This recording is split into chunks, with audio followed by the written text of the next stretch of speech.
experience from day one that will give them solid footing for success into the future. Highly qualified candidates who earn a spot on our team can receive comprehensive health care coverage, college tuition assistance, and a bonus of up to $40,000. See all the things your son or daughter can achieve in our boots at GoArmy.com. U.S. Army Waco Recruiting Company, 254-598-8131 or 254-776-1543.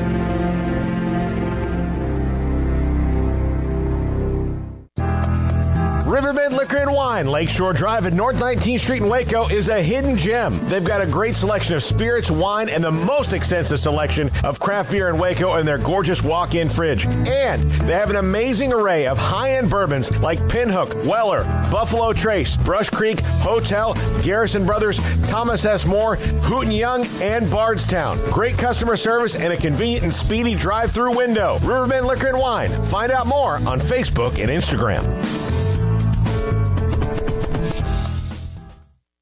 Baylor University is where lights shine bright.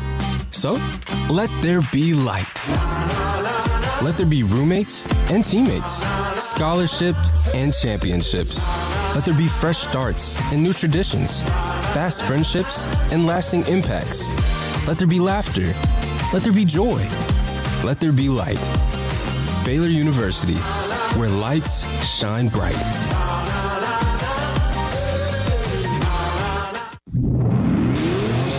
Masters of Barbecue, kings of crazy good food, and the perfect sanctuary for sports, beer, and barbecue is Coach's XXX Smoke on Austin Avenue in downtown Waco and also on Highway 84 in McGregor. A menu filled with choices like a great offensive playbook, including 3 meat combos with sides, burgers, and sandwiches, wings, loaded giant spuds, and salads, crazy wings, chicken poppers, big boy fries, and smoking quesadillas, just some of their amazing appetizers. There's Coach Big Ol' Draft Beer, or order Zach's Spicy Bloody Mary or Coach's margaritas and mimosas while watching your favorite team play. Great pecan smoked barbecue, fun atmosphere with attention to detail, including a catering menu, and we'll quote your price to fit your budget. Coach's XXX Smoke on Austin Avenue in downtown Waco and walking distance to the great places to shop and enjoy, and also the original location on Highway 84 in McGregor. Great food, great price, great fun.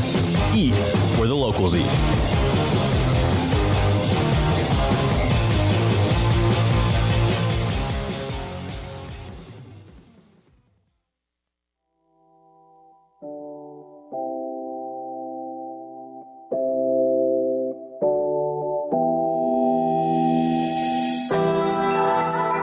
Welcome back to Sikkim 365 Radio.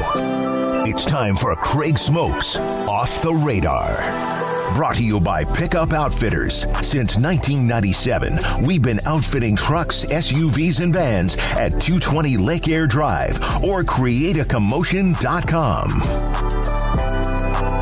All right, welcome into Off the Radar here on Sikkim365.com.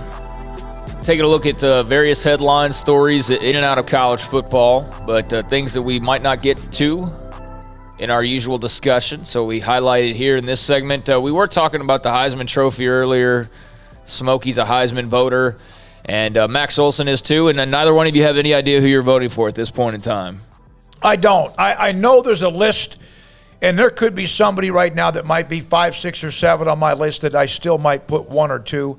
It's just been one of those years, and no one yet has, to me, just grabbed it.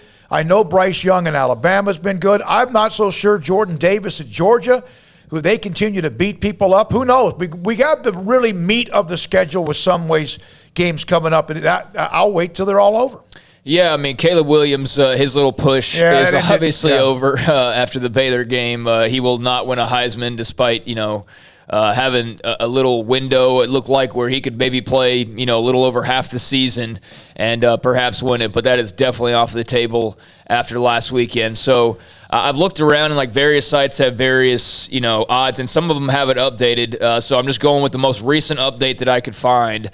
And this was kind of an accumulation. But C.J. Stroud is looked at right now as possibly the favorite to win the award. I mean, Bryce Young as well would be in that mix, and I would say, kind of looking around, it seems like those two are kind of the two favorites in the clubhouse right now. C.J. Stroud, quarterback at Ohio State, Bryce Young, quarterback at Alabama. There's also, of course, Kenneth Walker at Michigan State.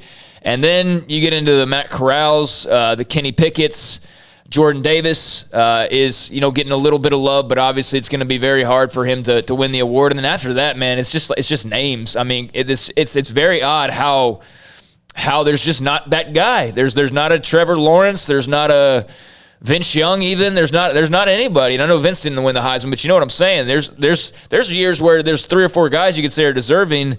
This year, Kenneth Walker would be deserving, and sure, Stroud, Young, but I'm not into this race at all right now. There's just nothing buzzworthy really. If I had a vote, I would vote for, maybe I'm a rule breaker, but I would vote for Jordan. Jordan Davis is the best player I've seen all year, consistently from week 1 to now.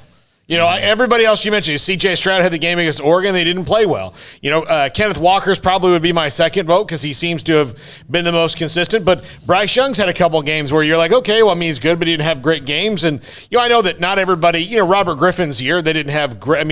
They lost 3 games that year. 2 of them were straight up blowouts, so he didn't play well. And as a matter of fact, he didn't really play well against Kansas until the end of the game where he, but that second half. But so it's not about playing every single game well, but if I had to, if the tiebreaker this year was who's the best player, I think the guy who's played every single game well this year is Jordan Davis, but he's a defensive tackle, and I realize that, I might as well try to catch a star. Ohio State's about to play Michigan State. So that'll eliminate one of those guys. That's going to at least change the lineup in some particular way. Jordan Davis has been on my radar from the beginning. I said that on a couple of different podcasts that I've been a part of or shows.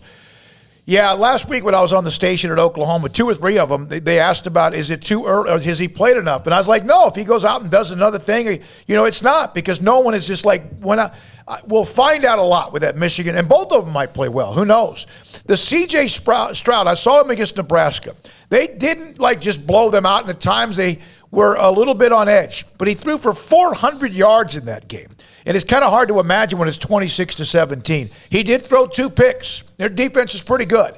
But right now, I have not made up my mind that I might not for another couple of weeks. We'll see. Yeah, it looks like it's Bryce Young, C.J. Stroud, Kenneth Walker, and then a Jordan Davis or a Matt Corral potentially. But that's pretty much your list. Yeah. At this point, hard to see anybody else really sneaking into that. I know Desmond Ridder from Cincinnati gets a little bit of love, or Kenny Pickett even, but doesn't appear like they've got much of a shot. But yeah, I don't know. When C.J. Stroud's a good player, and Kenneth Walker, you can't argue at all with what he's doing. But Bryce Young and C.J. Stroud both, they don't just strike. For some reason, they don't strike me the way that some of the other quarterback candidates have over the last few years. I'm just not totally all in like I was with a Kyler Murray or any of those guys. So yeah, it's just kind of a 4 to 5 man race right now.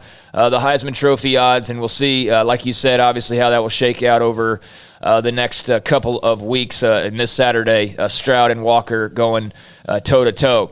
Justin Verlander, I think we maybe mentioned this in passing on the show. I'm not sure yesterday, but he did agree to re-sign with the Astros as baseball free agency gets into full swing. He had rejected a qualifying offer. Then his brother came out and said that he had agreed to a deal to stick with the Houston Astros. He's going to be coming back from Tommy John surgery. And the Astros obviously have a lot of question marks right now. What's going to happen with, a Carlos Correa, for example. But, Paul, your thoughts on Verlander and him coming back to Houston? I think that's good for Houston. I think that it's probably the best thing for Verlander, and that he's coming off, Tommy John. I think he'll probably be fine. His work ethic is second to none, and he's really embraced being an Astro. So I think it's good, because, look, if you're Verlander, are you going to go to the Yankees? Are you going to go to the Red Sox? Are you going to go to a team like that and your best, if you're going to title chase, it's not like the Astros are going to all of a sudden be bad. Now, they're going to lose Carlos Correa. That's probably going to happen. But, they still have Altuve. They still have Brantley. They still have a lot of those guys. And, they still have Yuli Gurriel. So, yeah, to be the front of that rotation that was in the World Series without their true frontline starters, yeah, shoot, I'd go back if I were Verlander. You don't have much time left in the league anyway. Might as well go do it at some place you can win and you like. Agreed. So I'm very curious to see where some of these names land. Freddie Freeman from the Braves, Corey Seager, the Dodgers, and also Carlos Correa, the headliners for this class, among some others. But is there anybody in particular that you're kind of eyeing as far as the big free agent move to come? Because those are three big Correa, names. Well, yeah, but is he the one that you're looking at more than any other? Or Freddie Freeman. I think the three big shortstops, or four big shortstops, because and Marcus Semien might be a second baseman, but Marcus Semien, Carlos Correa, Trevor Story, and Corey Seager. Yeah. How that market shakes out and how it shakes out before the lockout will be really interesting, because there's probably going to be a lockout. They're running out of time to not have a lockout. It doesn't mean we're going to have canceled games, but right now it looks like there's going to be a lockout. So unlike years past where the owners are kicking the can down the road, everybody wants to have their contract signed, players and owners, because they don't want whatever happens after the lockout to make them look bad. But if you're the owners, would you want? You're going to end up paying Carlos Correa $30 million or whatever it is a year, whatever. He is a tremendous young player. I can't imagine him not playing in Houston, but Springer's not in Houston anymore, and neither are the pitchers they've had that helped them win a World Series. Well, all signs have pointed to him leaving all year long. Yeah, I mean, all year there's been talk about him leaving, and maybe he surprises people and ends up back in Houston, but it sure does seem like it was kind of a farewell tour for him in some ways. So, Correa, the shortstops, as you mentioned, it's going to be fun. But in terms of that lockout, they have until 11:59 Eastern time on December the 1st to try and get a new agreement in place. So we're looking at less than 2 weeks away now at this point. Yeah. And, they talk about the hot stove in baseball. Well, they described the stove as ice cold right now in terms of coming to an agreement. So it does look like we are headed full force for a lockout in Major League Baseball, which is exactly what that sport needs, That's exactly what Major League Baseball needs. Yeah, they've never had one of those before. And their commissioner certainly seems like a guy what an who idiot. is well equipped to handle a work stoppage. But he has battered the players. He has been great for the owners. Yeah, Great for the owners, yeah. I mean, that's why there's an issue. Yep. Yay. Henry Ruggs. It has been a couple weeks since that horrific story involving Henry Ruggs and the car crash that killed a young woman and her pet dog. That was just a terrible, terrible story. Hasn't been a whole lot to really report on that, but apparently Las Vegas judge Susan Bacum ordered Henry Ruggs to appear in court next week. She did this yesterday because he missed an alcohol test. So he was supposed to take an alcohol test. He's on house arrest. He's awaiting a preliminary hearing on 2 felony charges, driving under the influence causing death or serious injury, and 2 felony charges of reckless driving and a misdemeanor weapons charge. We'd gone over the details about how fast he was driving earlier this month and what happened with that crash. But he is subject to 4 times a day alcohol testing. Yeah, that was a smart move by them. Yeah, and he could be back in jail as a result of that missed test. He's been ordered to not drink any alcohol, and so he will be in court next Monday. He's under an electric monitoring system right now, and as I mentioned, the testing that he's going through each day. So we will see what happens with Henry Ruggs, but he's not going to go to court and see if they don't throw him in jail for missing an alcohol test. So not the smartest move. I wonder if he tried to bribe somebody like Lyle Collins did. Yeah, I don't know. Yeah, not in that. That's a different issue. This right here is his life is not over, but it's pretty close. Yeah, I'm pretty sure his best bet is to once they get all the proper things, evidence, and all that gets ruled on, so he gets the fairest result possible. But his best bet is to go to the prosecutor and go, what do you want me to say? Yeah, okay. It's going to be interesting to see how that plays out, and certainly was a lot of talk last week. For the soccer fans out there, Premier League watchers, there's a little bit of talk about where the Premier League would end up with its TV rights out there on the horizon, but NBC and Telemundo have reached a 6-year extension with the Premier League. $2.7 billion, which is a big jump up from what NBC was paying the last time around. The U.S. rights were up for grabs, and there were several networks that, if you read the rags, we were interested. I mean, basically every network was mentioned as having some interest, but when it boiled down to it, there was only really 3 legitimate candidates who were in the running for it. And there was even talk about splitting the packages up and having Premier League on different networks. But ultimately, 6-year extension with NBC Sports and a big pay raise for the Premier League, $2.7 billion. And I like watching it from time to time. I will not pretend to be a diehard like a Jack is, but I do enjoy just the kind of different feel of it versus American sports. I like turning it on sometimes just because when you have 2 massive teams with huge fan bases there, I love watching. Just the atmosphere alone to me is worth it to watch for a little bit. Just the tension and everything that goes on. One of the other big things that came out of this, Craig, was that they're not going to put games that are scheduled for cable onto Peacock. So if they're going to if they're scheduled to be on cable, there's nothing that's going to take them off of cable aside from an outage or something like that. But that was a big deal for a lot of people because they didn't want to sign up for Peacock just to watch, one game every 6 months. That's understandable. I've seen a lot more complaints here as of late of, I forget what franchise it was. I think it was Star Trek. Star Trek was on I think it was on Netflix, right? Paramount, and now it's going to Paramount Plus, and so it's going to be exclusive to Paramount Plus. And I saw like random Star Trek fans arguing, like, we have to pay for another streaming service, and yeah, that is a problem that we're running into. Like, how many different streaming services can you possibly have to watch your favorite shows? But yeah, it's getting kind of crazy. But JG with a chat on that. He goes, Arsenal against Man U and Chelsea versus Liverpool. Let's blank and go. Let's go. Thanks, JG. Let's go. Right. Yeah, I love big time Premier League soccer. It just feels special. It really does. Paul, this will be interesting. WNBA has announced a new playoff format. Moving forward, they are abolishing the single elimination games and buys for top-seeded teams. The Board of Governors voted to change that. That will begin with the 2022 postseason. So now there will be 3 rounds of series play using a 3-3-5 format. They've been using the previous format for about the last 5 seasons or so. So, yep, they're going with a different best-of-3 series, 1 versus 8, 4 versus 5, etc., and changing up the hosting, all that stuff. Does it make me look terrible that I didn't know how they did the playoffs in the first place? Oh, you're just so. You're the one that texted me with your love for the WNBA. You texted me yesterday and said the women's basketball tournament's going to 68 teams. So I did tell you that. You're a silent assassin. I did tell you that because I think it's a bad idea. But they did that because of last year's issues. Debacle. Yeah. Yeah. Right. So now each team will be seeded by their season record, and it'll actually add more playoff games. So for the women's basketball fans out there, there's some news for you. And as you mentioned yesterday, it was announced as well, the NCAA women's basketball tournament will expand to 68 teams to match the men's side of things. Now tonight in college football, Louisville and Duke coming up at 6:30. Cardinals are 5-5. And there's a lot of Heisman buzz around Louisville earlier in the year, but that kind of died off. But Duke 3-7, that will be in Durham. So Louisville and Duke coming up later on tonight at 6:30. In the NFL, it will be the Patriots 6-4 at the 4-5 Atlanta Falcons. That starts at 7:20. Of course, Atlanta fresh off the butt whooping thanks to the Dallas Cowboys. So Patriots and Falcons later on tonight.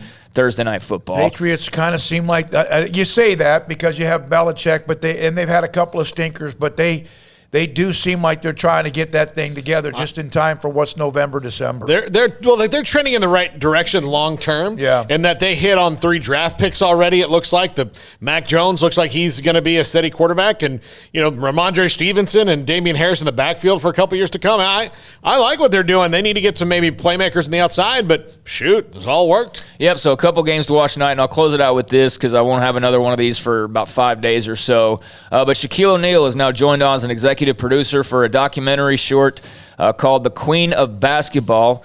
It is about Lucy Harris, who was the first female basketball player to be officially drafted by the NBA. I don't know about how many people probably know that story. She won 3 national titles at Delta State in Mississippi. Remember Delta State back in the 70s, I believe. She funded her schooling through academic scholarships and work-study programs because athletic scholarships weren't available to women back in the 1970s when she played. She won a silver in the 76 Montreal Olympics. She was the first woman to score a basket in Olympic history, and she was selected by the New Orleans Jazz in the 7th round of the 77 NBA draft, but ended up not deciding to try out for the team, but still just a cool little honor. So that has already premiered. It was at the Tribeca Film Festival called The Queen of Basketball. So Shaq's joined that team, and I'm sure we'll see that being distributed more. But there you go, a little new sports film that'll be coming your way, or sports documentary that'll be coming your way soon. And there's a few things that are off the radar. Thank you, Craig, very much. By the way, the Heisman Trophy, the ballots distributed on November 29th, voting deadline December 6th, the day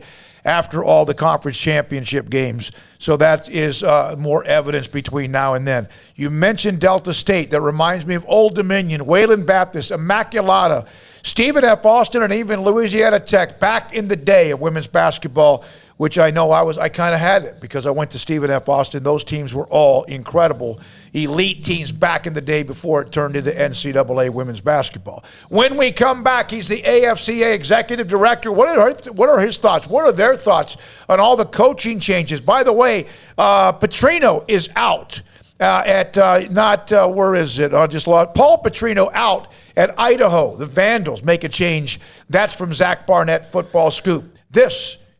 Saban going there? Saban head and going to the Vandals? Sick of 365 Radio and 365 Sports. Marco's Pizza. Marco's Pizza, where we get delivered here to our studios at 101 Elm and on the corner of MLK. Bob Mock, the owner, 4 locations in Waco, over 1,000 locations around the country. For a lot of you watching us on YouTube, and thank you very much for doing that with 365 Sports. If you're going to order pizza, don't forget about Marco's Pizza. Marcos.com online to order.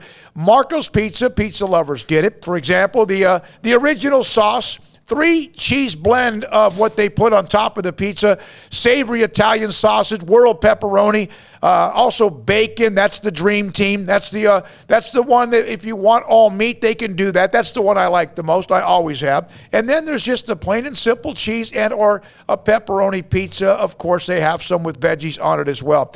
But they make it from scratch, the dough, and the Italian family sauce recipe, the original, since back in the late 1980s. Bob Mock, the owner in Waco, 4 locations, Belmead, China Spring, Woodway, and also now with the new location in Robinson, Marcos.com. Pizza lovers get it.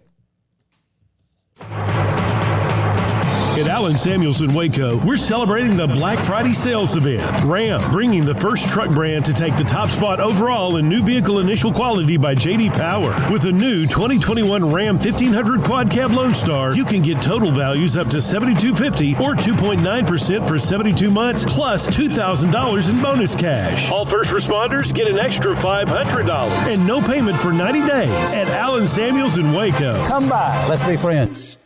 One size fits all. That may be all right for an adjustable belt or cheap sunglasses, but when it comes to your financials, no one wants a one-size-fits-all strategy. Ben Erlinson, your Edward Jones financial advisor, knows that his most important goals are yours. That's why he takes the time to understand your needs, knowing you. That's how Edward Jones makes sense of investing. Ben Erlinson, 100 North 6th Street in Waco, 254-759-8533. Edward Jones, member SIPC.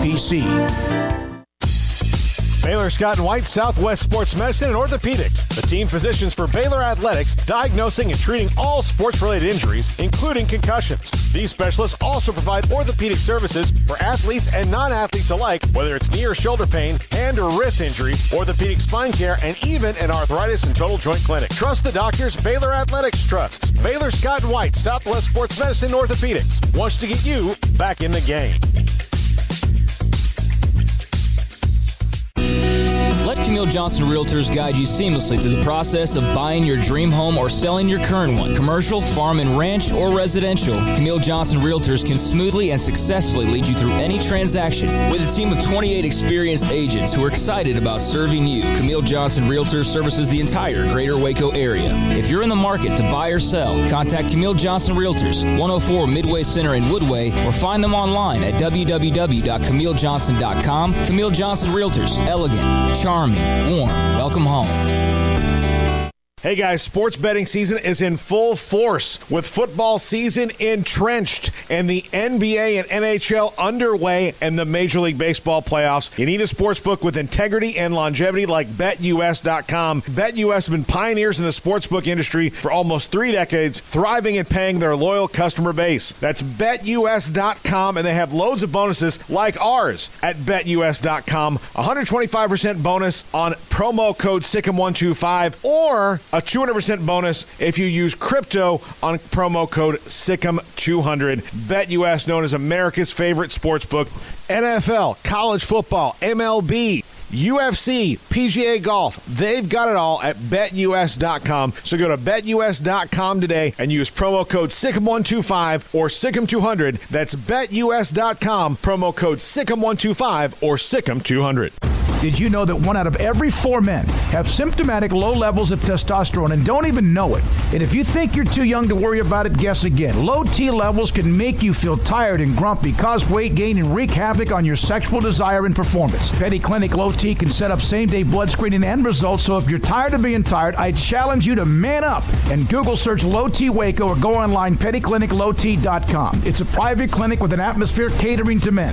Affordable, only $150 a month, includes lab work, office consultation, testosterone injections, follow-up visits compared to $395 a month in Dallas or Austin, and you don't have to fight the traffic. Petty Clinic Low T is board-certified physician consultations, will provide the best form of brand-strength testosterone available. Contact Petty Clinic Low T today, just off Highway 84 and Old Hewitt Drive in Woodway. Petty Clinic Low T, helping men become the high-performance men they deserve to be. PettyClinicLowT.com or Google search Low T Waco. Welcome back to Sikkim 365 Radio. Blitz coming. Pitched up. Prescott unloading. End zone. Caught by Lamb. Touchdown. The 5 o'clock hour is sponsored by Edward Jones Investments with financial advisor Brad Wilson. Investing is time and experience back to you and your money during today's changing times. Edward Jones, making sense of investing. Now here's David Smoak, Paul Catalina, and Craig Smoak. All right, this 5 o'clock hour starts with Todd Berry, the executive director of the AFCA, located in Waco, but of course nationwide. Todd joins us as he has before on Sikkim 365 Radio and also YouTube's 365 Sports. Todd, thank you very much. I know your schedule's got to be completely crazy busy. I just saw where Petrino at Idaho, he's out. What are your thoughts, and what is the thought, and what are you guys discussing about so many coaching changes happening so early in the year now? Yeah, and good afternoon. Thanks for having me on. There's certainly, I actually did an interview yesterday with another industry on this subject matter, and certainly we've never seen this many at this point in time. I know that many of the athletic directors have suggested that they want to do this so that they can get ahead on the coaching search, and yet we've got not very many that are very far along on their coaching search. And if they're actually trying to assist the coaching search, you think they'd be further along than where they're at. And obviously they're doing this for recruiting purposes. But yeah, it's a question. I think there's a few things that are probably going to come out of it. One is the fact that I talked with conference commissioners today about potentially looking at the early signing date, about some of the impacts of the early signing date. I think it's been very good for the student athletes. I think it's been good for our coaches. I think it's provided some clarity and transparency to the process. But maybe that date's a little bit early, and if we push that date back, maybe that if some of these accusations are true, maybe that would allow our coaches to try to be able to finish up the season. And then the other thing, obviously, I think is we're in a new world right now in terms of the name, image, and likeness, and all the one-time transfer and the transfer portal. And so this could be a byproduct of that. And that's difficult assessment, I think, for any athletic director to make in relation to how many players are going to transfer out of the program at the end of the season. And so maybe they're trying to get ahead on that, and so we probably need to address that matter also. That was going to be my next question, Coach, in that how do you – again, if you push signing day back, that's one thing, but the one-time transfer – that can be kind of a fluid thing of guys leaving the program throughout the year. So that's almost like a moving target you guys would almost never really be able to hit, would you? It'd be difficult. One of the things that we've argued for as coaches is, let's create some windows. If a young person's unhappy and wants to leave, or they want to, one of the things the coaches are obviously concerned about is that there's no player on your team is safe now with the name, image, and likeness, because it's too easy to go out and buy a player. And so consequently, we're probably going to see an uptick in the number of transfers. But if there were some windows to suggest that, it's during this time frame that players could enter the portal, they've made their decision. They might have made it earlier, but this is the first time that the portal opens. That might provide a little bit more clarity, I think, for everyone in the process, and force some decisions to be in that moment to where coaches and teams sometimes forget the players that are left on a team and how a transfer can really impact them because it's outside of the signing dates, and so then you're not able to replace that player, and especially if you've already hit your 25 limit in relation to the FBS number anyway, in terms of the number of scholarships that you can give out in any given year. Todd, you've run a program as a head coach, and you saw a couple of weeks ago Joey McGuire and the story about him moving to get the head coaching job at Tech because they had lost Matt Wells, or he had fired Matt Wells, Texas Tech had. What's the precedent there about in season an actual assistant coach taking over at another program in which you're going to play in 2 or 3 weeks? And what are your thoughts about that one? Yeah, obviously that's difficult. Matt Wells was a very, very good friend of mine from Sallisaw, Oklahoma. Known him for a long time. And Joey McGuire is a wonderful hire there at Texas Tech. And I've known Joey for, probably 15, 20 years now. And, just a great coach. I know he'll do a great job. But these are obviously difficult in season. I hate that it happens. But in the same sense, too, Kirby Holcutt, the athletic director there at Texas Tech, he did kind of what I said at the opening of this call is, he let a coach go, but then he hired a coach so that they could get ahead on recruiting. And so he did follow through with his rationale for making that move, and I can't fault Kirby for that. I don't like these moves again mid-season, but in the same sense, too, I kind of applaud Kirby for at least not using the excuse of recruiting. Now, I get the impression that Joey wants to be as far away from Waco as possible, not this weekend, but next when they play Baylor. I really do. And I've continued to stay in touch with him because I've known him. But what would your thoughts be if all of a sudden he showed up on the sidelines with headsets? Well, I don't suspect that that's going to happen. No, I don't either. So I hate to. Joey is just a tremendous person. He wants to always do the right thing, and I know, and so consequently, I'm not too worried about that. What about when you do move mid-season and you do have then the recruiting, because you want to get a jump on it, the thoughts of what it's like to start cherry-picking commitments that you help commit to other schools?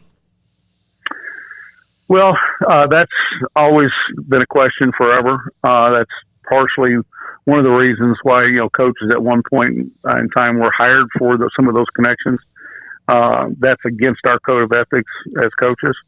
Traditionally in the past, when those things arose, then they would have to appear before our ethics committee annually. And so the reasons why that actually ended up happening.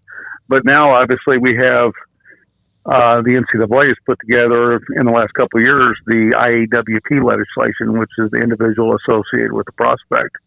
And so, if a coach does have a association and goes to another institution, then it limits some of those capabilities for those individuals to be contacted. Obviously, if the young person is interested in another school, then they need to be contacting some other person rather than the individual that they had that association with at the prior university. I don't think most people would know that, Coach, no. that rule exists. That's pretty interesting because most people automatically think, okay, our coach is going to this school. He's going to take 9 of our recruits automatically because they love that guy and not us. So it's good to hear those kind of things that you guys do, and you have an ethics process involved. I think a lot of people just don't know that about your organization and what you do. Yeah, that's something that's been longstanding, probably 5 decades worth. I think it was founded about 50 years ago. The ethics committee was, and we push hard with our coaches in relation to understanding those rules and the ethics that kind of revolve around some of this. And obviously, we received some help from the NCAA a couple of years ago with the IAWP legislation because that further penalized both the coach and the student athlete. Now, again, we're not trying to keep the student athlete from making good decisions. They just don't need to be connected with that coach. They need to be connected with another coach. Todd Berry, the executive director of the AFCA, American Football Coaches Association, with us on Sikkim 365 Radio. Todd, it sure seems like there's just so many different issues floating out there. Are you busier now in terms of dealing with various issues than ever before, or is it really the same and it just seems like maybe to the outside that you're dealing with more than ever? No, I think you're completely right. I was talking with an FBS commissioner today about that very issue, that I'd never in our time frame have we ever seen the number of, I think, really, really critical decisions that need to be made in the next few years, and how fluid the situation is right now. From us just coming out of a very, very difficult year with COVID, and many of the questions that revolved around the NCAA leadership at that point in time, and now you have the NCAA going through a governance question about what is their mandate, what should they do, what do the universities want them to do. And in the backdrop of all that is the Supreme Court ruling, which went against the NCAA 9-0. It basically told the NCAA, you probably shouldn't be involved in an awful lot of these things. And so that gets down to, is the NCAA the right organization for the whole membership, or maybe just partial parts of the membership? We certainly have these players transferring all over the place. And I know that, people are throwing out stats right now. And but the problem with all that is that the NIL deals were not until this summer. And so nobody had the opportunity to go out and recruit with NIL opportunities. I had a coach here the other day that's got a tremendous quarterback, a young quarterback, very happy in his program. He called me and he had a question. Want to know what an answer was. He's got this young person has done so well this year. He already has an NIL deal, but now the corporate entity that's sponsoring him in his NIL now wants him to move to a bigger marketplace. And these are all things that the coaches felt like these were the things that needed to be addressed on the front end of this, and nobody kind of wanted to talk about it. But these are things we knew that were going to happen. I had another coach here about a month ago call me, and he's got a rogue booster who's going out and promising all these young people NIL deals. And these are young people that basically the coach doesn't even feel like can play at his level, nor are they ones that necessarily wants because they don't fit in the system. And he was told by his athletic director, president, to leave it alone because this booster is important to the program. These are all things that went on during the 70s before all of these rules kind of went into effect and why the rules were in place. And now we have basically boosters out there buying football teams, and maybe sometimes the ones that not even the coaches want. That's crazy. That is insane. Wow. Man. That is insane. You are right smack in the middle of the state of Texas where you're building, but I know you represent the country, the American Football Coaches Association, but you're also in the territory of the Texas High School Coaches Association. What are your thoughts about a high school player now leaving early, even if he does graduate or whatever? Was that something that was brought up much with the Quinn Ewers story to Ohio State and giving up his senior year of high school? Yeah, Joe Martin does a wonderful job there with the Texas High School Coaches Association. Very dear friend. We talk often about some of these issues. We do deal with our high school coaches. We have a number of them, especially here in Texas, that are a part of our association. I try to represent them in relation to the NCAA interests when I'm in Indianapolis. This is going to be one of these things that is part of the NIL conversation that I think, again, as coaches, we worried about. We mentioned 3 years ago to all the people that were trying to get NIL passed that be prepared for some of these outcomes. And there was no question that it was going to float down to the high schools and in these scenarios. And quite honestly, while we'd all like to do something about it, the courts have pretty much ruled on this. And so this is the world that we're in.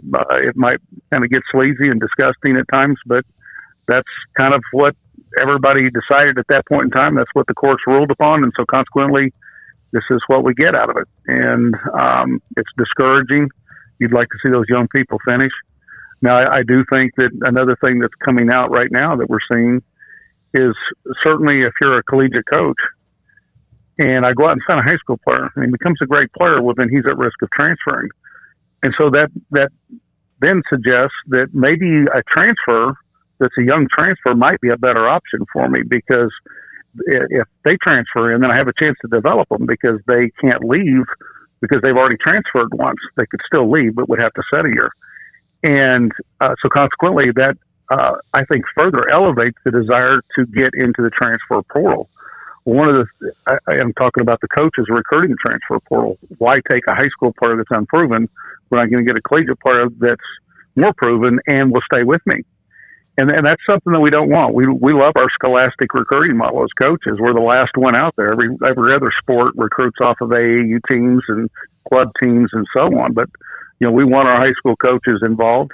And one of the things that our high school coaches have done in response to this, in order to make their players more marketable, is they're having them graduate early, which I hate, but I also understand. They're basically saying, hey, graduate in December, and then that way at least you could be competitive with a potential transfer player, because you'll at least be there in the spring too. And so when they're recruiting, or probably when they're competing for that one scholarship, they need to have all the the options and availabilities they can to be competitive against this new transfer market that we're looking at. Well, there's a lot of basketball coaches that have kind of abandoned the scholastic model unless they're bowled over by someone. And yeah, I mean, Coach, I completely understand your concern in that if football coaches start going that way, that's going to be kind of troubling. Well, yeah, I hate sometimes whenever we've tried to stay away from the basketball model. I'm not apologetic about saying that, because we've been very, very we have suggested all along that we love our scholastic model. We believe that college is about academics, and this is not about very few are going to have a chance to go on to professional football. We hope they all have a chance, but the reality of it is that is not going to happen. Only 2% are actually going to have an opportunity to do it, and then they only last an average of 2.7 years in the league. That's not a career. That's a good time. And so there has to be something more out of this that they get. And as coaches, we believed in that, and we believe in the academic model. But quite honestly, with NIL, I think, and with the transfer, because those two together are the real problem, because now everybody on your team is basically in the portal at the end of this next spring. And why would they not be? Because they can either stay at the place that they're at, or they can explore their NIL opportunities and see if they can make more money at another institution. And so this next August, I fear that many of our coaches are going to be sitting around going, man, I just lost 5 offensive linemen and I don't have anybody to replace them. And I can't even hardly practice now because I've already used my scholarships on other positions back in February. Thus, again, the window that needs to happen between when players can decide they want to leave a program. When should they have that opportunity to have the free year or the free waiver in relation to their upcoming eligibility? I'm with you, because like all of a sudden you're in spring ball and your quarterback just decides like, all right, I'm out of here. I mean, I'm going to go to USC or something. I think a window makes a lot of sense. Todd, I know. Then the other thing on top of that, real quickly, is you lose your starting quarterback. Now your opponents are all looking at that second team quarterback going, you know what, that guy's got significant value to me now. Not necessarily that I feel like that he can play for me, but I don't want to play against him. And if I can take him, then all of a sudden my opponent now is down to their third team quarterback. Yeah, wow. Yeah. Window definitely makes a lot of sense. Todd, I know that about a month ago you were quoted and talking about flopping in college football and looking at the ways that maybe that could be curtailed a little bit. What's that discussion been like? And also, are there any other rules out there that are kind of in the target of your institution's focus right now? Well, the feigning injuries is still a problem. And what we wanted to see last year and what we asked the NCAA to do was to do something about it. Obviously, they're the rulemaking process, and this was unanimous amongst our coaches that this was a problem. I think any kind of in-game suspensions are going to be problematic, because we certainly don't want a player getting up to make sure that he doesn't cost his team a timeout or something like that when he's injured. And we certainly don't want the officials making a decision about whether a player's injured or not injured. And I think the appropriate way to do it was kind of what we ended up with, is for the universities to go back and review that film with the conference office, and let the conference offices then decide, you know, hey, how long was the player out for? This looks suspicious. I was at a game recently where all of a sudden 2 players just fell down at the exact same time. And it was whenever the other team was trying to snap the football, and they were, you know, neither one of them were in the previous play, involved in the previous play. And those are the kind of things, that's not what we want. That's certainly not what, that our coaching community wants. It's bad for the game. And so we need to do something about it. But to me, that's the way to do it, is to punish after the fact. And, what our coaches have suggested in those kind of situations is that coach that's responsible should be banned from the next game, and those players should be banned from the next game. These are egregious in our opinion, and the only way to handle them is to get very punitive with what happens. I think the other thing that's out there that I think it's time to review a little bit. Our coaches appreciate the targeting rule. It has changed the game. It's been a good rule. Our coaches are still supportive of targeting, but in the same sense too, we're at that point, I think, where we're at critical mass. The numbers really haven't changed over the last 3 years because the behaviors have changed. We've only got 6 players in FBS football that have 2 targeting penalties this year. What? Only 6. Really? Yes. Only 6 have got 2 targeting penalties during the course of the year. We have none that have more than that. In FCS football, which has about the same number of players, there's only 5 that have 2. That's as of this week. And so consequently, you have to look at some of these things and say, these are really, if something's malicious, a player launches, he hits a defenseless player, then our coaches have all been in support of, yes, let's get rid of them. Matter of fact, we're the ones that suggested when a player has 3 during a year, then he needs to miss another game. That came from the coaches. And so we are in support of this rule, but we do think at this point in time, any of these, we appreciate probably more than any, because we played the game and we coached the game for so many years, how fast all of this happens. And this is a very, very significant penalty to miss part of that game and potentially part of the next, or maybe or if it's in the third case, another game. And so these are really significant penalties. And so consequently, we just think that this needs to be looked at. We've suggested targeting 1 and targeting 2, to like basketball, to where, the ones that aren't egregious, that aren't malicious, then those become a 15-yard penalty, and the player is allowed to stay in the game. But we still, if there's helmet contact, then we still want the 15-yard penalty, just like a face mask. Now, I don't know where that's going to go. I've been working on this for a while, and I think that probably the better compromise right now, it appears, based off the people that I have talked with about this, which are basically commissioners and football oversight and so on, is to maybe suggest that, targeting becomes one of those things on the first one that you have during the year that you miss maybe that quarter and the next quarter. And then you're back in for that second half or the first half of the next game. But these are really significant penalties. I think it's very, very frustrating. I still don't know that anybody can tell you what targeting actually is.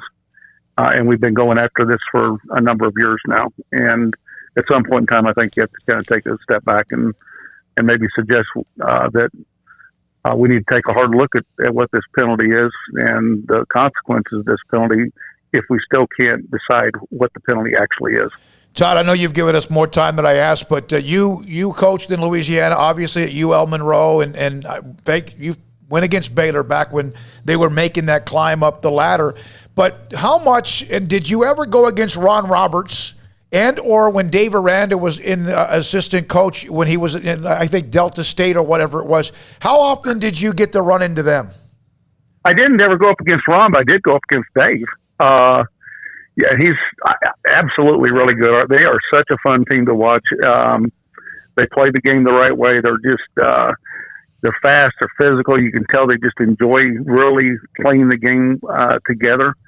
And so it's a joy to watch them. Dave's just Coach Aranda's a wonderful man, and you want to see those wonderful people in our profession succeed, and certainly he's done that. And they're exciting to watch, and he's obviously very, very good. Baylor's good on both sides of the football, and that makes them a very, very dangerous football team, especially when we look at the national landscape to where, some programs are really good on offense, but maybe not good on defense or vice versa. I think Baylor's a very, very well-rounded team. Maybe when you look at the balance of those top group, maybe the ones that is the most balanced out of all of them. Todd, thank you, buddy. Appreciate it so much on your plate. Good luck with all that, and you're doing a great job. Todd Berry, American Football Coaches Association Executive Director, with us on 365 Sports and Sikkim 365 Radio. Coming up next, Jennifer Smoak, Fantasy Football League segment. Back in one moment. If you are looking to buy a new home or sell the one that you're in, or both, you need to call my friend Lance Allison and the Donaldson family team, brokered by eXp Realty. Lance is a local realtor with a unique perspective. 254-214-3713 is the number. And look, right now it's a seller's market. Get the most for your house and get the best deal you can on buying a house, because again, it's a seller's market. You can't, you might get lucky where you sell in a seller's market and buy on a buyer's market within a week, but that's not really how the market works, and you know that. So you want to make the best deal possible. Do that with Lance Donaldson, the Donaldson family team, brokered by eXp Realty. 254-214-3713. It's time for some high school football. Berg Colgan Ford proudly celebrates the Panthers, Cadets, Lions, and all the Central Texas football teams as they march their way through the season and down the field. Hi, I'm Mark Stewart with Berg Colgan Ford. We'd love to show you our Broncos, Raptors, and Mustangs. These vehicles are winners with their sporty options and designs. Nominate who you think deserves the Built Ford Tough Player of the Week at FordPlayerOfTheWeek.com. Visit us anytime at BKFord.com, making buying your next Ford simple at BK Ford. At Ideal MRI, we feel blessed to be part of the Waco community. We're a small family business here in Central Texas. At times like this, the cost of healthcare has never been more important. And unfortunately, significant illnesses and injuries still occur. And that's why Ideal MRI is open and here to serve you through this difficult time. So if you need an MRI, ask your doctor about Ideal MRI. You can schedule online in minutes at idealmri.com or call 833-IDEAL-MRI. With so many companies and policies out there, it gets so confusing shopping for insurance, and I never know if I'm getting the policy that's right for me. Luckily, I met the team at the Niche Group Insurance Agency. With the Niche Group, you can go to one company and get access to coverage options from many insurance carriers, and you get to speak to a real person about your specific coverage needs. With the Niche Group, I know I'm getting the right coverage at the right price. If you need insurance, talk to the experts at the Niche Group at 1-800-258-8302. It's plain and simple. Waco Custom Marketplace is the one-stop shop for what you need for tailgating, from charcoal, cold beer, and wine. And, of course, customize your order with brisket, tri-tip, sausage, wings, smoked pork tenderloin, country-style or pork spare ribs, marinated beef and chicken fajita meat, ground beef and chili, meat, hot dogs, and burgers, buns, seasoning, sauces, chips. There's fresh baked bread and kolaches every day, breakfast sausage links. And you can also customize your favorite cut of steaks from select, choice, or prime, bacon wrap fillets, ribeyes, New York strips, sirloin, T-bone, and porterhouse. Full service butcher shop includes pork, poultry, beef, chicken, and seafood, serving Waco restaurants and families since 1940. Your one-stop shop for beef, pork, poultry, and seafood needs. Waco Custom Marketplace, 425 Lake Air Drive, or WacoCustomMarketplace.com.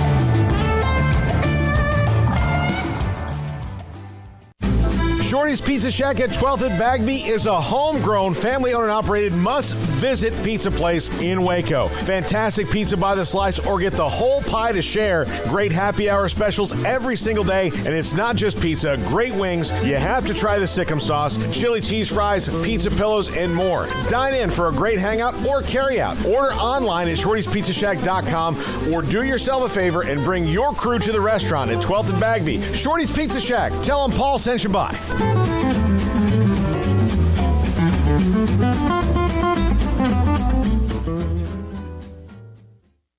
Baylor University is where lights shine bright. So, let there be light. Let there be roommates and teammates, scholarship and championships. Let there be fresh starts and new traditions, fast friendships and lasting impacts. Let there be laughter. Let there be joy. Let there be light. Baylor University, where lights shine bright.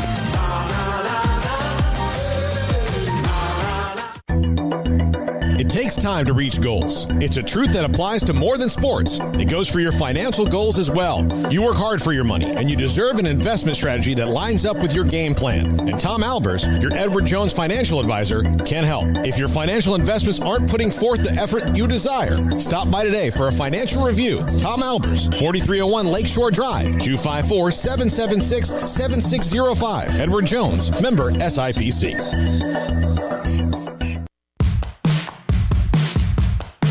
Welcome back to Sikkim 365 Radio. Have you subscribed to our YouTube channel? Search 365 Sports on YouTube. Fantasy football rolling along. Some having a great year and some wishing they had never started. Now joined by Jennifer Smoak, Fantasy Football League expert, commissioner of a league in which she has struggled, and we have documented that. She did win a couple of weeks ago, looked like they was going to make a run, and then things went back to normal. Jennifer, your team is done. No playoff set for you. How have you come to grips with that? I mean, I accepted it. I accepted it a few weeks ago when I, had several losses and was last in the league. I just feel like every week something just goes haywire, and my team just can't stay healthy. They're not consistent. I don't have a consistent wide receiver. So, it's been a struggle just trying to, make sure I have people in that are getting people in to start that can do something for me. But I'm just been disappointed every week, basically. So I did make the right decision last week, though. I know on the show I had said that I was going to play Wilson since he was coming back, but I did end up playing Carr over Wilson and Cousins because I have all three of them. And that did end up being the right decision for once because he did outscore both of them. Wilson looked really bad last week coming off his injury and had a slow start, 2 interceptions, only passed for 161 yards. So, that was a good thing, but everything else was just a disaster. All right, Jen, I have a couple of suggestions on your team. Just for down the stretch, that way you can roll. You want to have momentum going into next year. Sell it to somebody else. No, I would, if I were you, drop one of those tight ends on your bench and pick up Ramondre Stevenson. Okay. Former Oklahoma running back. Yeah. And he had a great week last week. Yeah. Maybe I would drop Kirk Cousins and pick up Mac Jones and just kind of see how that goes. Wait a minute. Nobody has Mac Jones? No. At least at this morning when I looked, things might have changed. So, but nobody has Mac Jones right now. Okay. Yeah, Mac Jones was my favorite quarterback coming out of the draft, and that's mainly because of his accuracy.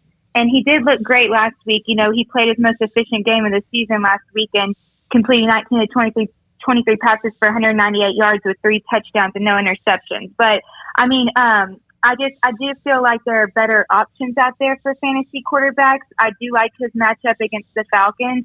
And, I read something that since week 4, Jones has averaged 7.9 yards per attempt.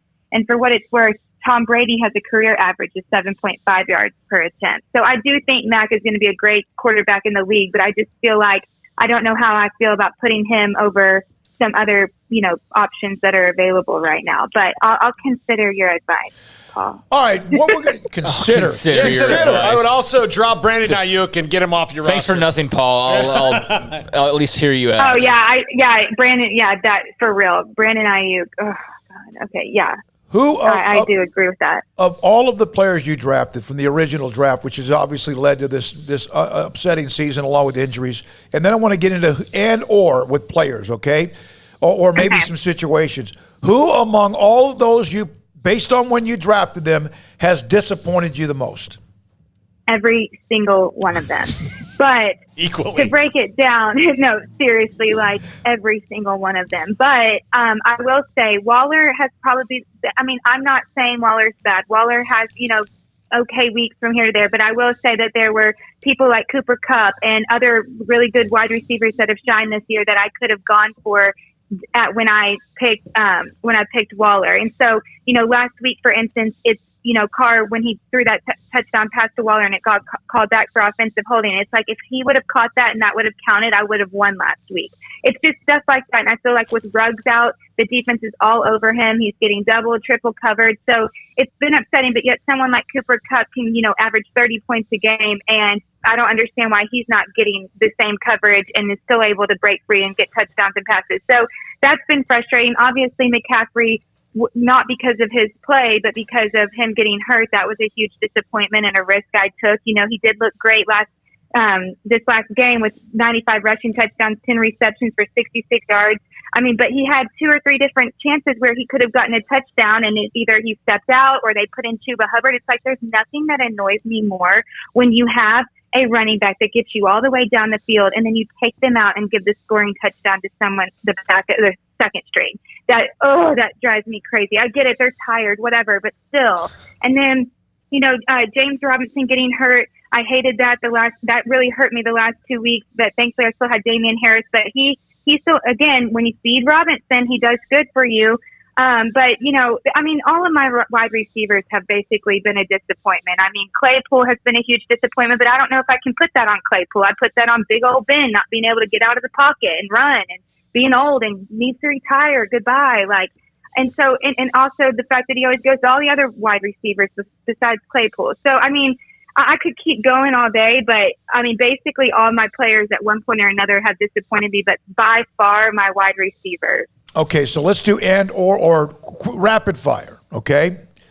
What if you had somebody to choose from the Titans? AJ Brown's had a big year. Obviously, Derrick Henry's out. My God, they're using Dante Foreman and also Adrian Peterson at the age of 50 at running back. Other than AJ Brown, who would you play? Anybody else on the Titans? To be honest, I don't trust anybody on the Titans whose name isn't A.J. Brown, but their running back situation has been a straight committee. Even Mike Vrabel has said they still are going to stick with rotating their running backs by committee. But if I had to choose one running back from the Titans, it would probably be Deontay Foreman, who's also a former Earl Campbell winner. But with Jeremy McNichols banged up last week, Foreman touched the ball 11 times and probably looked the best of all 3 running backs. Of course, I love Adrian Peterson, been a great running back his whole career, but his only upside is really in the red zone. So, a possible red zone carry for a touchdown. So I would say Deontay Foreman is definitely getting some red zone touches as well, and that's probably the player I would choose on that team. All right, Paul. All right, so if you have a defense – it's okay and it's fine, would you maybe kind of swap out defenses that are playing like the Lions or somebody bad each week if you're not getting much production out of that? Is that something you do? Yeah, I feel like I've been changing my defenses like stocks. I just rotate them depending on who the matchup is, but I definitely think it always depends on the matchup. Right now I have the Bills defense, and they're the number 1 fantasy defense right now. And they are playing against the Colts, who have looked really great on the offense. But I do feel like it's hard when you have that good of a defense because you can still rely on sacks and turnovers. But I definitely think that unless there is a better defensive option on the waivers, or you have a better defensive option on your bench that's going against someone like, the Jets or another terrible team, then I think that you should switch them out based off the matchup. All right, Justin Herbert, or as you call. And wait, to play off that, I really like the Dolphins, Titans, and Panthers defense this week. But I do feel like if you have the Bills, Patriots, or the Panthers, those are some top defenses this year. Did you interrupt me asking you a question? I think you did. I did, Dad. All right, but I hear you interrupt Paul and Craig all the time. Thank you. And by the way, that fell on deaf ears. Don't worry about it. Good night on 365 Sports. All right, I said rapid fire, but you are blowing out some great information. Here we go. Justin Herbert, or as you call him, Herbie, or Dak Prescott? I think this week you have to go with Dak, because with Herbert being up against the Steelers and then not having Ben, they could possibly not get up that much. And when you have a running back like Eckler, it's, you don't even have to throw the ball. But I do think with the way Dak's been playing, he's always Herbert probably has a higher ceiling when it comes to, a few huge games where he's throwing 400 yards, 5 touchdowns. But Dak is going to consistently get you that 300 yards and 3 touchdowns type of game. So I would go with Dak Prescott, especially against the Chiefs with their them being ranked low in the pass defense. I would go with Dak this week. All right, Chiefs running back situation, which used to be just thick as you could be depth-wise, and now they're kind of in flux. So are you asking me who I would choose? Yeah, what would you do with I thought that was Dot? Yeah. Okay. Darrell Williams is there. Clyde Edwards-Helaire is coming back. Yeah. I'm announcing my retirement. Go ahead. I love you, Dad. No, I think Clyde Edwards-Helaire is still, I thought he was still possibly questionable, but I think Darrell Williams has looked absolutely fantastic. 11 times for 43 yards, caught all 9 of his targets for 101 yards, and a touchdown last week. I think when you have somebody coming back who's off of an injury, you could rotate them out. But I mean, I think it's hard to sit someone like Edwards Helaire, but I think Darrell Williams has earned his spot. So I would definitely go with Darrell Williams. You've already taken plenty right now. You've been taking a shots at Big Ben, so we won't go here. We mentioned this on your team. So you think if others that maybe have shaky quarterback positions that they should pick up a Mac Jones? I mean, I think that if that's your only option, then you could go for it. I mean, but I feel like there's got to be better people that are out there for it in a fantasy matchup. I don't think it's the worst thing that you could do, but I think that if you have somebody else that's, a hotter quarterback than him, then I would not play him. Do you think that Saquon Barkley could ever remain healthy? Oh, God, no. No. I mean, after losing him last year at the beginning of the season and seeing him struggle this year, no, I think he will never stay healthy. It's almost like he's too jacked up to play running back. He's too tight, has no flexibility, and I just don't think he'll ever be able to sustain an entire NFL season as a workhorse running back. I just think he's too unpredictable. All right, one more, and then we have to go. What players should you give up on and drop at this point of the season? Everyone that I have on my team, and then I would – no, I'm kidding. But I think Antonio Gibson's probably the first player that comes to my mind. No offense, Dad. Saquon is definitely another one. I think Allen Robinson, barely heard anything from him this year because the Bears just don't have a consistent passing game. I think Chase Edmonds for the Cardinals appears like he's lost his starting spot to James Conner.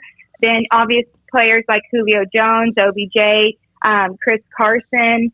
I mean, like I said, literally everyone on my team.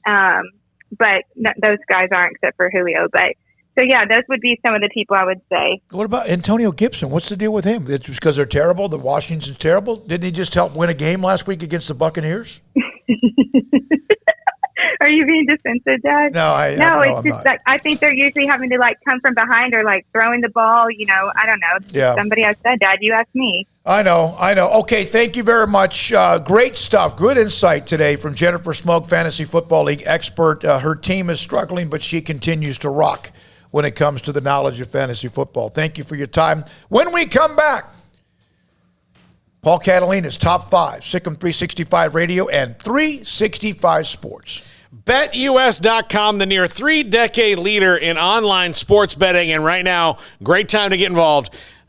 You got the NFL, you got college football, college basketball, NBA, NHL, all going on right now. There's always great UFC events. There's boxing events you can bet on. There's PGA events, and they've got pretty much every sport around the world. Look, you can bet on any soccer anywhere on planet Earth. They've got their action right there on BetUS.com. Use our promo code SICKM125. That's a 125% bonus on cash.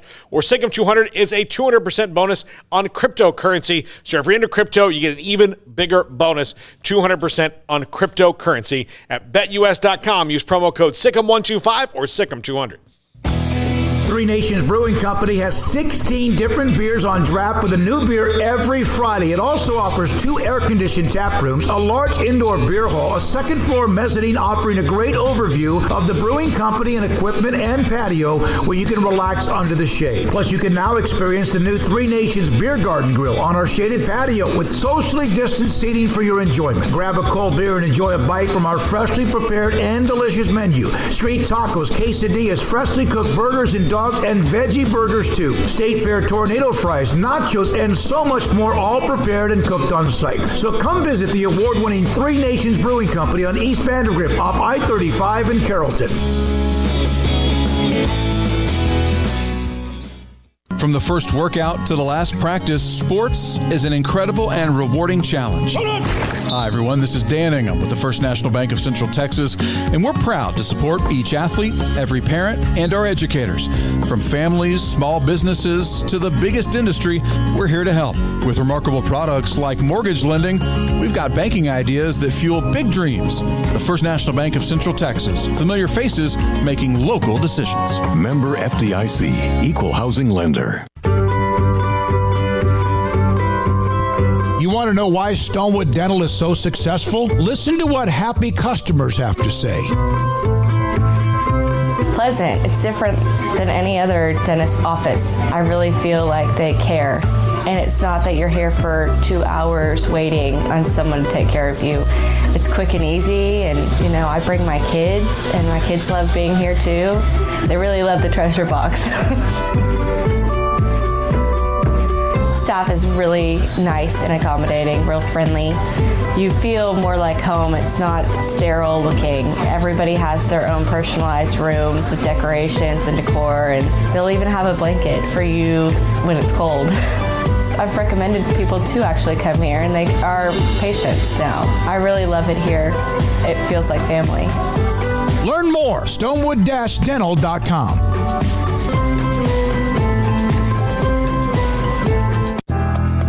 Riverbend Liquor and Wine, Lakeshore Drive at North 19th Street in Waco is a hidden gem. They've got a great selection of spirits, wine, and the most extensive selection of craft beer in Waco in their gorgeous walk-in fridge. And they have an amazing array of high-end bourbons like Pinhook, Weller, Buffalo Trace, Brush Creek, Hotel, Garrison Brothers, Thomas S. Moore, Hooten Young, and Bardstown. Great customer service and a convenient and speedy drive-through window. Riverbend Liquor and Wine. Find out more on Facebook and Instagram.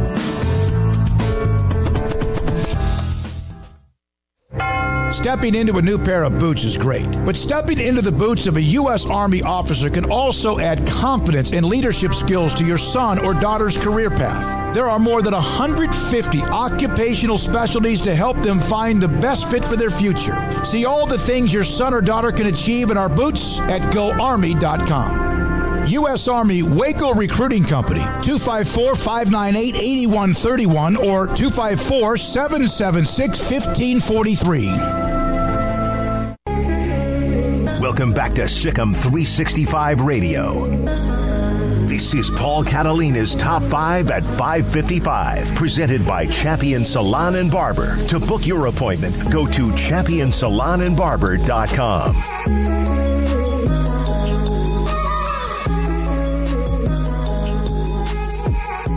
Welcome back into Sikkim 365 Radio, 365 Sports. Top 5 next coaching questions to be answered, at least in my mind. It's my top 5. All right, number 5. Is there a job out there, because this might have already happened, it might have been TCU, but is there a job out there that just opens up, and he just beat a rival, he's fine. Is there a job out there that opens up out of the blue? Like, is there one? I mean, like, there was that rumor about Mac Brown today, but is there something out there that maybe you could see, like, man, that would be out of the blue? That's your job. No, I'm asking you guys. I can't. Yeah, like, I mean, Penn State wouldn't be out of the blue because I've been talking about James Franklin all year. You know, if he left and went somewhere else. No, I don't think there's one out of the blue because I think that the choices are obvious. So, yeah, I mean, there's no reason to believe really there's any out of the blue one right now. I mean, barring some Ed Orgeron type of situation, I mean, I think it's pretty clear what the jobs are and who's on the hot seat or who's already been replaced or changed. So, yeah, I mean, maybe, but I think it would have to be like a scandal situation for it to arise. Yeah. Number 4, who's the big assistant to move up? And we've already seen Joe McGuire go, but is it Mike Elko? Is it Marcus Freeman? Is it Bill O'Brien? Who's the next big assistant to move up? Because that's going to be a huge question to answer here in this coaching cycle, because the guys with head coaching experience all, for the most part, are a little uninspiring for most of these jobs that open, right? I mean, yeah, because they've replaced too many people, so we've just watered it down. That's what's happened, and that's what I've been kind of referring to, is that you open up, I mean, there's 15, 16 jobs, and like half of them are like really good programs. Yeah. I mean, so, you know, you do that often. I mean, where's Gary Patterson going now? There's one coach that's pretty legendary that's no longer even in the mix, but here comes the offensive coordinator from so-and-so, you know what I mean? So, yeah, I mean, obviously there's going to have to be a group of assistants to start to jump up, or we're just going to get retreads like Mac Brown and Gary Patterson and, you know, those guys. Like the NBA does. Yeah, it's going to turn into the NBA basically. But yeah, I mean, those three right there are all, you know, legit top-tier candidates. It does seem, though, that like more of the talk is about, you know, replacing head coaches with head coaches. But, I mean, at some point, some school's going to have to go, the coordinator route. For example, I would think Wake Forest. If Dave Clawson goes to Virginia Tech, if that's the guy that they want, then maybe Wake Forest would be one of the guys who's going to hire an assistant. Because, again, but but that's, is that Tony Elliott? Is it Brent Venables? Is it Marcus Freeman? Where do you go there? I'm very curious to see who the assistants are. Now, Joey McGuire was assistant and he's moved up. So who's the next guy in that line that's gonna jump up and go? Man, when you look at who's available, I mean, as far as the coordinators go, I mean, Joey makes sense, and he couldn't. I mean, like Miami wasn't hiring him. Like that was a very Texas hire. Was getting Joey McGuire, so it made sense there. But yeah, I mean, that's one job that's pretty big that, quite frankly, all those guys are as qualified, if not more qualified for. But Joey makes sense because, again, the Texas ties. But yeah, is Grinch on there? He's one of the guys you can talk about. Yeah, he should absolutely be on the list amongst some others. At least you have to look at that. Yeah, but I don't think there's like a ton of great momentum for him either. Is there any value for Graham Harrell? No, not right now. It doesn't appear to be. I mean, USC is a forgotten about team at the moment, quite frankly. They're okay. I mean, he's done an okay job, but quite frankly, it's just been kind of weird with the quarterback situation, the stuff you hear behind the scenes, and I don't know. But he could be mentioned, but he's like number 25 on the list of assistants probably that, are looking to make a jump to a head coaching job. Yeah, he's going to have to probably go somewhere On the out of the blue, Mike Games on the chat room, if Michigan loses to Ohio State, could that be Harbaugh? Yeah, that could maybe. Out of the blue, Stoops leaves Kentucky. Yeah, I mean, like there's definitely some out of the blue. I mean, but where would he go? I mean, I know Mark Stoops does have some, maybe Miami or somebody like that. That could make sense. So yeah, it would have to either be like trouble occurs and it's something unforeseen like that, or just an unforeseen coach leaving like a Stoops to Miami. Yeah. Number 3, if Sonny Dykes does go to TCU, I mean, you mentioned it earlier in the show, Craig.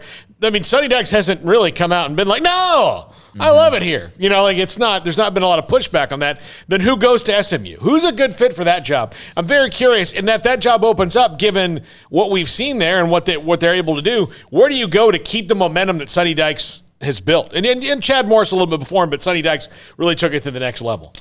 Yeah, I don't know. I mean, I haven't seen a whole lot of talking. SMU is such a small fan base that, and I know Baylor's not the biggest in the world, but SMU's even smaller. So there's not like a whole lot of talk that I've seen from their fan base. But I don't know, Rhett Lashley maybe.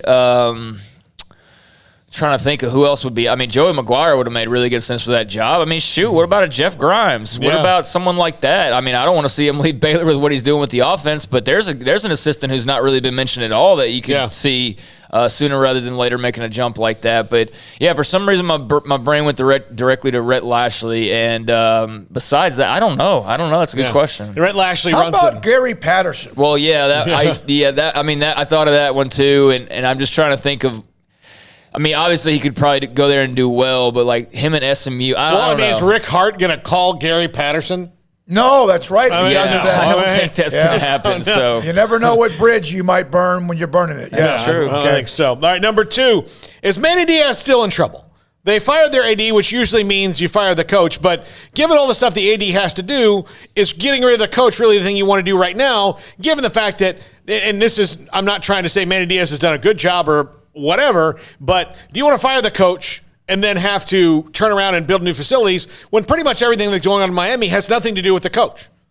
I mean, everything that has to do with Miami is the fact that they've put really nothing into their football program and have not been able to keep pace with anyone around them. Well, if that's the case, even though it's still a lure, why would you then fire him to bring somebody in when it may not be any longer a destination location? Exactly. Like Scott Frost getting that restructured contract because Lincoln, no matter what, their history is not really right now a destination location. Well, and y'all saw the latest rumor with the Miami job, right? Well, Lane Kiffin. Well, the guy, if you go to the guy's Twitter profile that wrote that, it was like, I break stories.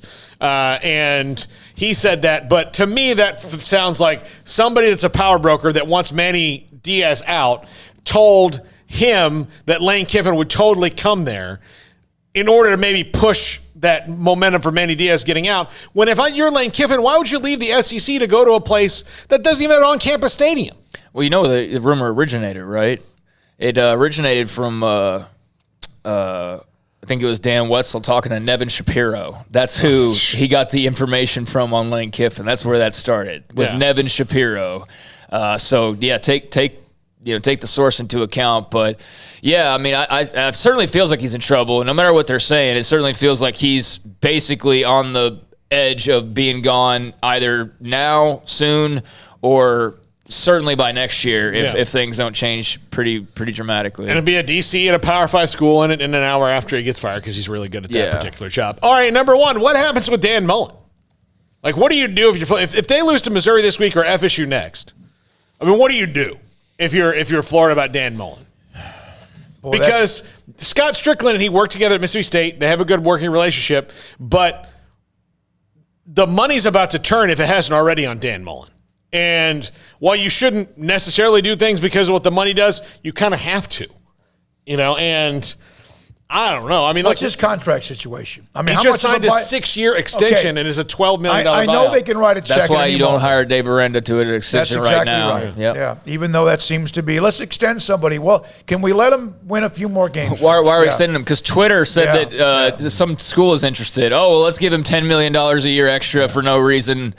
Even though they could cave at the final 2 weeks. Stephen Snook, the guy who broke the Diaz story, is under house arrest. Yeah, exactly. Well, he has plenty of time. He has time to make contact. Burning up the phone lines. But, you start to look kind of at the future, too. I don't think Mullen's going to be gone this year unless they just really, over these next couple weeks, just get to the point of no return somehow. But who would you even go get if you're Florida? I mean, that's the thing, too, is like there's already 14 schools lined up ahead of you that have already gotten a head start on this thing. Now, I know Florida's a bigger brand than all of those schools, basically, other than USC, LSU, but I mean, But a rival has an opening. LSU has an opening. And if you're Florida, you're not beating LSU to the punch for a coach. No, that's what I'm saying. Yeah. So, I mean, I don't know what purpose the timing would serve right now unless you just know of some guy who is lined up, ready to go, and is a huge name that would make a splash, because otherwise you might as well just continue gritting your teeth and getting through it for at least one more season. But, yeah, I mean, that's definitely a touchy spot right now.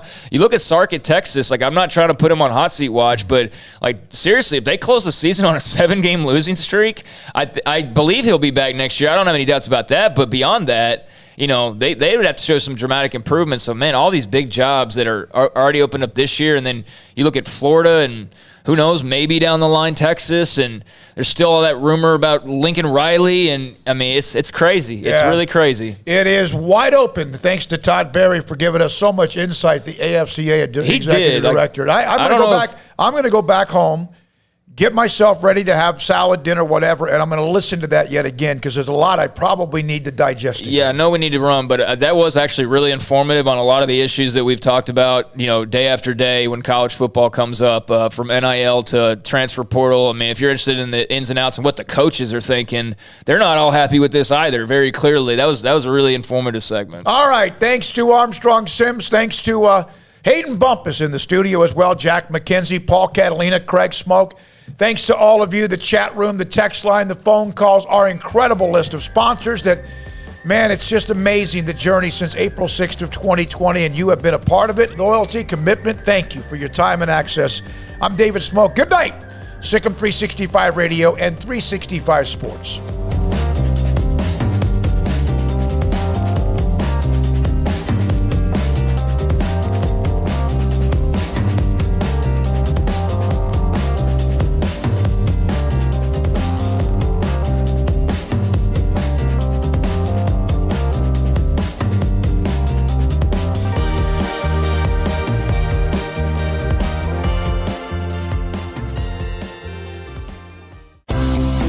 Ideal MRI is a small family business right here in Central Texas.